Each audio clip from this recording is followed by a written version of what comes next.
انتم متعودين تاخذوا دائما مني فيديوهات منطقيه وواقعيه، ولكن الان اسمحوا لي شوي. مدرب المنتخب السوري بقرر عدم استدعاء عمر السومة لبطوله اسيا المقامه في قطر يلي مقيم فيها عمر السومة. هون عمر السومة بيطلع امام الجميع وعلى قنوات الكاس بيقول لك انا اعلن اعتزالي الدولي، اذا هلا ما استدعتني لهي البطوله ايمتى حتستدعيني؟ السؤال اللي هلا بيسألوا جميع شو سبب عدم استدعاء عمر السومة، وهو واحد من افضل المهاجمين السوريين وواحد من افضل مهاجمين القارة على الاطلاق. هو هون السبب وحرفيا بتشعر انه منتخب سوريا راح مجنس ليونيل ميسي وكريستيانو ونيمار، فلذلك قال لك عمر السومة عمره 32 سنة، فهو بيبقى مشكلة خبرة هدول اللاعبين افضل بكتير. نحن بحياتنا مع احترامي لفراس خطيب والمهاجمين اللي مروا بسوريا ما اجانا مهاجم بجودة عمر السومة وبامكانيات عمر السومة على الاطلاق. وبتجي في مسابقة قارية ومسابقة مصيرية، وربما تعتبر هذه آخر مسابقة لعمر السومة على مستوى المنتخب، بتقرر استبعاده.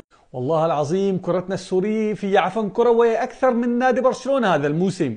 بكل أحوال رسالتي يا أبو خطاب، والله العظيم أنت الربحان وهن الخسرانين، والفم حاجة وفم أبو خطاب.